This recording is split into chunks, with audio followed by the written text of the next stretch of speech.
It's still dark outside. The dashboard clock says 6:12 in the morning. Her husband, Zach, is stopping by before work to help their daughter get ready for school. They also have a court appointment later that day. For months, they've been jumping through hoops, interviews, home visits, paperwork, all because someone accused them of mistreating their little girl. At 6:52, Laci gets a phone call that will split her life into before and after. Zach was in a serious car accident. He never made it to court, and it would be weeks before the judge finally says what Laci has known all along, that there was no evidence that they ever hurt their child. But by then, Zach will already be gone. And the person who set all of this in motion will still be texting, dropping by, and acting like nothing ever happened. Laci's mom. This is a story about a woman whose mother didn't just ignore her boundaries, she stepped so far over them that it pulled in lawyers, investigators, and a courtroom, and Laci's family never walked out the same. Laci didn't grow up with a calm, steady mom. Her mom, Wendy, was always controlling and explosive. When Laci was just 20 years old, her mom kicked her out of the house, not because she was a full-grown adult, but because Laci refused to be tracked by her mother. Fast forward, now Laci's 39, married to Zach, and they have a little girl named Britt. When Britt was 5, Wendy moves into the house next door. Laci and Zach, they heard about this from the neighbors that Wendy was moving in. From the moment that she arrives, the boundaries disappear. She walks into their house any time of the day. She comments on the house, the food, the mess. If Britt is crying when Wendy walks in, she rushes over, takes her out of Laci's arms to save her. She undermines Laci's authority, tells Britt different rules, tells her that mommy's cruel, mommy's a bad mommy, and thank gosh, grandma's here. So Laci tries to talk to her. She tells her, you have to stop barging in, you have to respect our home, you have to stop undermining or overruling my rules with Britt because I'm the parent. And then she suggested that they go to therapy. And they did. They made it for 2 whole sessions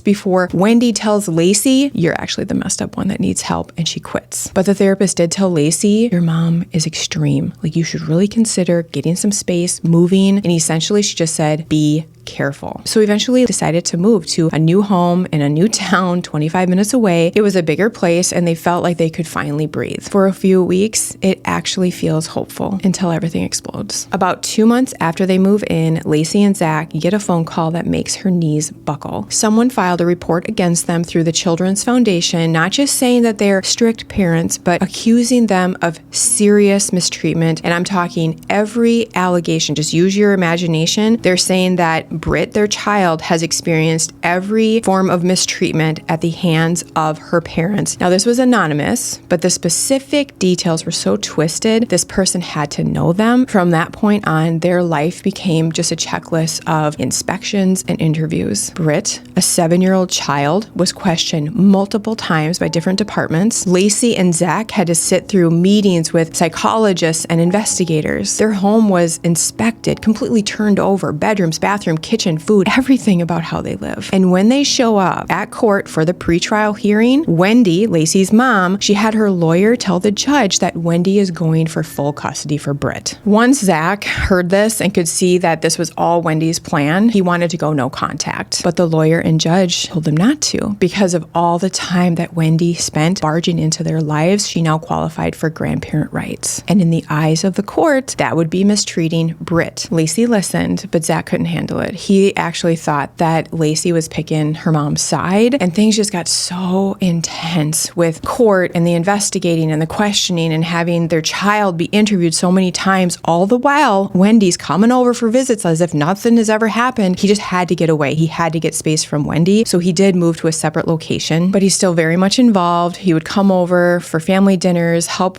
Britt get ready for school basically every morning, so still very much hands-on, just waiting for this final hearing for everything just to get dismissed. It's literally the hardest season they've ever walked through, and it's not even close to over. In the middle of all this, there's another court date on the calendar, just another step closer to finally closing the case. That morning, Zach is driving over early to help Britt get ready for school, and on his way, he was in a serious car accident. He suffers major brain injury and dies 2 days later. Just like that, Britt loses her father, Laci loses her husband, and they're still in the middle of dealing with the fallout from Laci's mother's actions. About a month later, Laci is back in court without her husband, and the judge says what Laci has known this whole time, that there's no evidence they ever mistreated Britt, and the case is closed. And the second case, the one about special grandparent rights and how she was fighting for custody, that fizzles out too. So on paper, it's over, but emotionally, it's not even close. Wendy has never acknowledged what she did, the reports, the investigations, the impact on Zach and Laci's marriage, the fact that Zach died, no apology, no ownership, nothing. It has taken Laci and Britt almost 2 years to feel anything close to normal. They've both been in therapy, and Britt still has contact with her grandma only because Laci's lawyer advised that completely cutting her off now would only give Wendy an opening to drag her back to court. But even now, Wendy still pushes. She shows up unannounced with an overnight bag, shocked that she can't stay overnight. She tries to ignore the rule that she can't come in the house. She acts hurt because Laci doesn't want a deeper relationship with her. Laci has drawn a hard line. Her mom's not allowed in her house. Visits only happen on her terms, or they don't happen at all. And she doesn't want a relationship with her mother going forward. Deep down, Laci truly believes that her mom's brain is sick, and she simply can't see the impact of what she's done. She doesn't feel the same hot rage that she once did, but she does feel this. The damage can't be undone. Her daughter will grow up without her dad, and her own mother played a huge part in the storm that surrounded his final years. So she's coming to us and she's saying, in my stomach, it doesn't feel right, but I don't know what else to do because I have to trust my lawyer, and my lawyer says she needs to still keep coming over. I just don't know what else to do. Laci, I am so sorry. False, extreme accusations, investigations, interviews, court, your husband dying in the middle of this, and your own mother was the person who lit the match. There literally is no version of this that isn't absolutely heartbreaking. Now I just have to be real for a second. I struggled so much after reading your story. Like, my primal brain was on fire. My executive brain, that thinks about consequences and long-term things and all that stuff, totally black, offline. It's dark. My primal brain, because my heart rate was so elevated, I'm just like, what would I do if I was her? Because I hate not having control. Okay, I would try to find the means and disappear with my daughter. And I was just going through all these scenarios in my head. This is not professional advice or coaching at all. This is just me being a human. And then I just started slowing down, catching my breath. My heart rate was decreasing. So then my frontal lobe came back on, executive functioning. I can actually think through the things, consequences. And I'm telling you, Laci, I would do the exact same thing you're doing. I would listen to my lawyer. So even though, of course, this doesn't feel right for you, of course, it would make me sick to see my mother. Sick to let her be close to my daughter. Everything she did to you, even before the fact that she falsely accused you of doing all this to your child, all of that still would bother me so much. But then she did this. And then because of everything she was doing, your husband had to move out. And then he lost his life. And your daughter lost her father. All this stuff. But here's a couple things that I would do if you're not already doing it. That would make me feel a little bit more like I have a little bit more control in this. And I'm making it a little bit less comfortable for you. So what I would do, visits are always supervised, and they never are in the home. She is never to step foot on my stoop. This is my safe space. So for me, it would be McDonald's, the library, something where she can't get Britt alone and talk poorly about you, your rules, your husband. You're right there. And yes, will it be hard? Absolutely. But for me, I would have short, structured visits in a neutral location, and she never comes to your house, and you're always there. That's how I would make it. And I would imagine her losing so much control and her inability to influence Britt. She may start skipping out on some meetings. Like, she may not like this setup. And my rule that I would be very clear with her, here's my boundary, take it seriously. If you start bad-mouthing me, bad-mouthing Zach, bad-mouthing our rules, talking negative at any point, being disrespectful, the visit ends immediately. And then you have to mind this boundary. The moment you hear something, okay, sweetie, pack up, time to go. I cannot believe this story. I'm so happy that you are able to be moving past the rage and the anger. I just want to remind people that healing doesn't mean forgetting. Like, if you ever get to the point where you feel like you can forgive, it is not for your mother. It is for yourself, so that you don't have that poison in your body all the time. The stress chemicals, cortisol, all that adrenaline that pumps when we think about the person and we're still holding on to that grudge. That's what forgiveness is for. It's for yourself, so that you don't allow the poison to keep eating you. I guess my mantra would be, I'm doing what's legally necessary to protect my daughter, but I won't pretend that this was some misunderstanding, and I would never let my mom get close enough to hurt me like this again. I hope this was helpful. Please keep us posted, and thank you for being a part of the Mind Your Boundary community.